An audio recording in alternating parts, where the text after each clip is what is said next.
The first area is the Windows message line, and you can see it up here in red. The second area is the Windows area. Applications are displayed in this region. The third region is the icon area, down at the bottom of the screen. These icons are visual representations of applications that are stored in the computer's memory. There are two methods of using the mouse. The first is called point dragging. The user positions the cursor on the icon he desires, clicks the mouse button, and pulls the icon into the Windows area. And there you go. That's a directory from MS-DOS. The second mode, the expert mode, is a click model. The user positions the cursor on the icon and clicks the mouse button twice. And there it goes. The screen is reformatted automatically. Let's watch how easy it is to open up applications and reposition them on the screen. The small box in the upper right of each window is used for reshaping the box.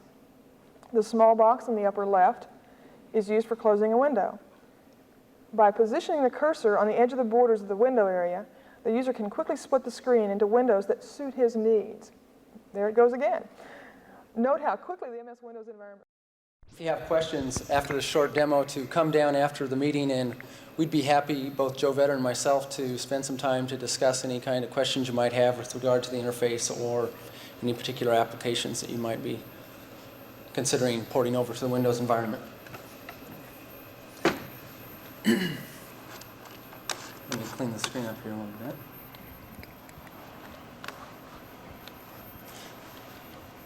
I brought these three applications up, Reversi, a game, Puzzle, a game, and Calculator, a marginally useful application, to demonstrate a couple things. First is, these are genuine window applications. They are not demoed in any kind of way. As a proper application running under Windows, each of these applications can be ported across to any machine that runs Microsoft Windows. And I might also add that there's a variety of ways those can be ported, and to what level of functionality is up to the software developer and his or her, their imagination. Let me go through a couple things. First is I want to show you that the multitasking that LaDonna was talking about, the non-preemptive scheduler. All these windows are truly active. They all work. You can play the puzzle. You can come over here, do calculations on the calculator. You can come up here in Reversi, and you'll see the cursor changes size. An application can pass that kind of information on, whether it wants to do that or not. Let me just make this game a little bit bigger so that I can see where the cursor is. So you can see all three windows are active at the same time. With a tiling approach, you can do this. You can see all the applications, so consequently you can use them all. Second element I want to point out is the fact that each of these applications has chose to scale its particular window in a different way. Again, this is a decision under development that the developer can choose. The Reversi game has opted for, I'm going to scale my game within the window no matter what the size is. And it just keeps getting smaller and smaller. The puzzle application, on the other hand, says, I'm going to continue to scale my application smaller and smaller, but there's going to be a point where I'm going to want to clip that off because I can't read the numbers anymore or something like that. So if you go take this a little further and down here, you'll see that now the puzzle's been clipped. The calculator has a third algorithm that it uses. It says, I don't want to scale my calculator at all. I want it to be this size in every instance. But what I can do is I have this border space, which is pretty irrelevant. So if you make my window smaller, I'll just trim away the border until I have to clip the application itself. So if we make the calculator this big, you'll see the calculator is the same size. The window is just a little smaller. Likewise, if you make the window this big, the calculator won't be any bigger, but the margins are.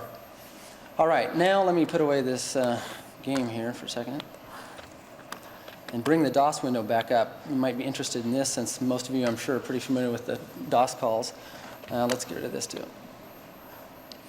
As you can see, DOS is nothing more than another window running under Windows. It has all the Windows attributes. There are pull-down menus for all familiar DOS file functions, disk functions, and any kind of directory manipulating that you might want to do. Here I've listed it long. Also, you'll see there's a scroll bar over here, and with the elevator to scroll through it, or you can click one line at a time using the arrows themselves. And you can also, there's other things you can do with the scrolling, but I won't go into those now. All right, now, what I'd like to do is show you how to load an application once you're in Microsoft Windows. Since not all applications that you might be using will support Windows initially, it's important to be able to at least load those from the Windows environment. First, let's go here and get a partial directory. A dialog box comes up. We say, let's get star dot. Get that, and we should now, hopefully,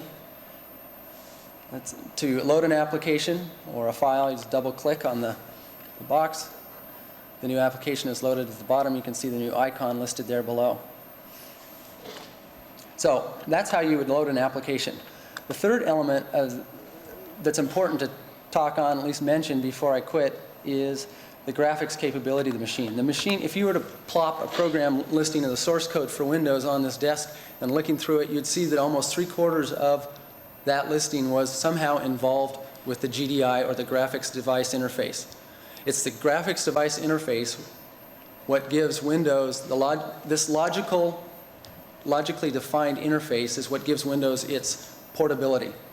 And what I mean by that was once a particular system has adapted itself to Windows, it will define this logical interface. Then any Epson printer, an Epson printer can run across any machine that runs Windows using this interface. All right, now let's see, let's bring this up here. In fact, let's zoom it to the top of the screen. You just do that and you give total screen dedication. And take a look at the colors that you can look at with this machine. Now,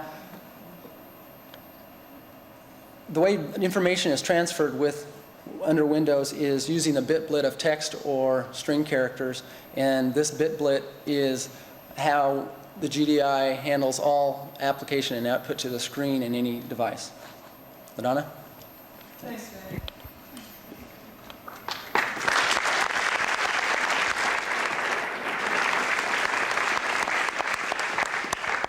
That's not too shabby either, is it?